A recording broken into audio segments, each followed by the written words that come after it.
جب بھی ہم کسی ریلیشن شپ میں ہوتے ہیں تو ہماری زبان پہ ایک گلہ ہوتا ہے کہ ہمارا کوئی ہم خیال نہیں ہے، یعنی جیسے ہم سوچتے ہیں ویسے اگلا نہیں سوچتا۔ تو یہ ایک سوال ہے کہ کیا ہم خیال مل سکتا ہے؟ تو میں سمجھتا ہوں کہ ہم خیال بننے کا فارمولہ یہ ہے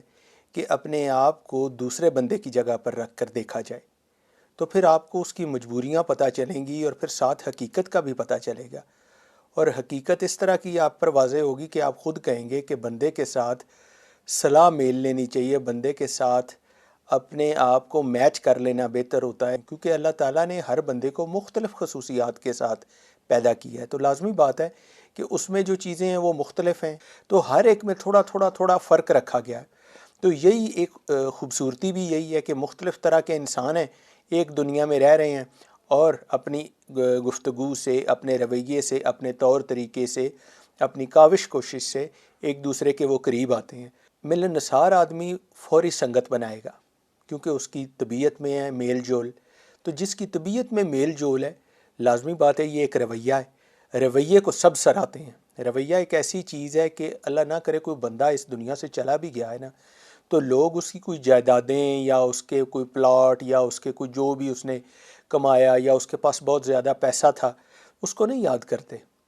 وہ یاد کرتے ہیں تو اس کے رویے کو یاد کرتے ہیں، اور رویہ اگر تو اس کا اچھا تھا تو لوگ کہیں گے واہ بھی یہ تو بہت اچھا آدمی تھا، اس نے جب بھی ملا بڑے میٹھے بول اس نے استعمال کیے، اور اس نے کسی بندے کو کوئی تکلیف، جس کا رویہ اچھا ہے وہ لازمی بات ہے اگلا بندہ اس سے ضرور متاثر ہوگا۔ جس آدمی کی عادات اچھی ہیں گھر والے بھی، اس کی فیملی والے بھی اس سے خوش ہوتے ہیں۔ بھلا کیسے؟ اپنی جاب سے واپس آیا ہے تو وہ آ کر اپنے والدین کو پراپر ٹائم دیتا ہے، اپنی بیوی کو وقت دیتا ہے،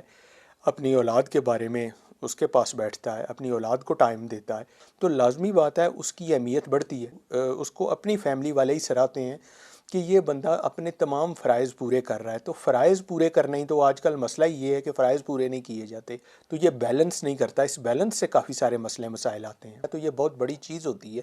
کہ آپ اپنے سارے زندگی کے پہلو، ایون اپنے دوستوں کا جو گروپ ہے یا دوست ایک دو دوست ہیں ان کو بھی آپ پراپر ٹائم دیتے ہیں اور ان کے پاس جاتے ہیں، کیونکہ زندگی ایک ہی چیز کا تو نام نہیں ہے کہ اگر آپ جاب پہ گئے ہیں یا بزنس پہ گئے ہیں تو بس آپ اسی میں گھسے رہیں، آپ کسی کو ٹائم ہی نہ دیں۔ ریلیشن شپ میں کوئی بھی ریلیشن شپ ہے اس کو آپ سمجھیں کہ یہ کوئی اتنا امپورٹنٹ نہیں ہے، میں فلانی چیز کر رہا ہوں، میرے لیے فلانی چیز امپورٹنٹ ہے، میں وہی کروں گا۔ کئی بندوں کو یہ میں نے کہتے سنا ہے جی، میاں بیوی میں جو لڑائی ہوتی ہے جتنی لڑائی ہوگی اتنی محبت ہوگی، اس کا مطلب ہے لڑائی کم ہوگی تو محبت کم ہوگی، لڑائی زیادہ ہوگی تو محبت زیادہ ہوگی۔ میرے خیال میں یہ سائنس مجھے سمجھ نہیں آتی۔ اس کی وجہ یہ کہ میاں بیوی میں اول تو لڑائی ہونی ہی نہیں چاہیے، میاں بیوی کو باغ و بہار کی طرح رہنا چاہیے، آپس میں پیار محبت کے ساتھ رہنا چاہیے، اور اگر بالفرض ہو بھی گئی لڑائی، اونچ نیچ آئی جاتی ہے رشتوں میں، تو یہ بڑی ایک کم ماترا میں ہونی چاہیے، کم مقدار میں ہونی چاہیے، اور گھر میں زیادہ ٹیکنیکل ہونے کی ضرورت نہیں ہے۔ گھر میں تو جو چیز چاہیے وہ آپ کا خلوص، پیار، محبت، ہمدردی چاہیے۔ چھوٹی چھوٹی باتوں پہ اگر آپ اریٹیٹ ہوں گے، چھوٹی چھوٹی باتوں پہ اگر آپ بولنا شروع کر دیں گے، جو بھی گھر میں ہے وہ اس سے تنگ ہونا شروع ہو جائے گا، اور یہی آپ اگر ہنسی خوشی چلتے جائیں گے اور ہر ایک کو ویلیو دیں گے اور اتنی جلدی ہائپر نہیں ہو جائیں گے تو آپ دیکھیں گے آپ کی زندگی خود بخود میں کافی تبدیلی آئی ہے، اور آپ اس تبدیلی کو آپ محسوس بھی کریں گے۔ ان رشتوں میں شک شکوک جو ہیں وہ ان رشتوں میں آپ درار ڈالتے ہیں، شک کو اپنے اندر سے نکال دینا چاہیے۔ یہ وہم ہوتے ہیں اور یہ وسوسے شیطان آپ کے دماغ میں ڈالتا ہے کہ فلاں چیز ہے، ایسا ہوا ہوگا، تو لازمی بات ہے کہ تمہیں اس پر کوئی ایکشن لینا چاہیے۔ وہ تو صرف شیطان کا کام ہے وسوسہ ڈالنا، اور اگر اس کو ڈرائیونگ فورس میں انسان لے آئے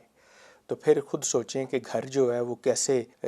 دوزخ بنتے جاتے ہیں، گھر میں آگ پھیلنا شروع ہو جاتی ہے، اور اس بے چینی کی وجہ سے اب آپ کی اولاد بھی متاثر ہو رہی ہے، آپ کی اپنی زندگی بھی ختم ہو گئی ہے،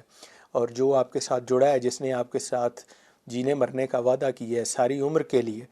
وہ الگ پریشان ہے۔ تو اپنے اندر سے یہ شک والی جو بیماری ہے یہ نکال دینی چاہیے۔ زندگی میں ہی آپ فائدہ دیکھ لیتے ہیں، اور جن گھروں میں اس طرح کی چیزیں ہیں آپ دیکھیں وہ گھر کیسے ٹوٹ رہے ہیں۔ اگر وہ جڑے ہوئے ہیں تو وہ بظاہر آپ کو جڑے ہوئے نظر آتے ہیں، لیکن اندر سے وہ ٹوٹے ہوئے ہیں۔ گھر جو ہے وہ تو جنت ہے، تو گھر کو جنت بنانے کے لیے اس کے فرد کا ہی کام ہے، ان کے افراد کا ہی کام ہے، اور یہ ایک بندے کی ہمت نہیں ہوتی کہ یہ ون مین شو نہیں ہے، یہ بھی ذہن میں رکھیے گا۔ ہر بندے کا اپنا اپنا کردار ہوتا ہے، لیکن کیونکہ شروعات اپنے سے ہوتی ہے اور کوشش یہ ہوتی ہے کہ ہم اگلے کو تو چینج کر نہیں سکتے، اپنے آپ کو چینج کر سکتے ہیں، تو اور پھر آپ یہ کسی کو بتا بھی سکتے ہیں کیونکہ آپ خود رول ماڈل ہوتے ہیں، اور رول ماڈل ہی بتا سکتا ہے کہ کس طرح چلنے کا طریقہ ہونا چاہیے۔ یہ انداز بہتر رہے گا، ایسے نہ چلا جائے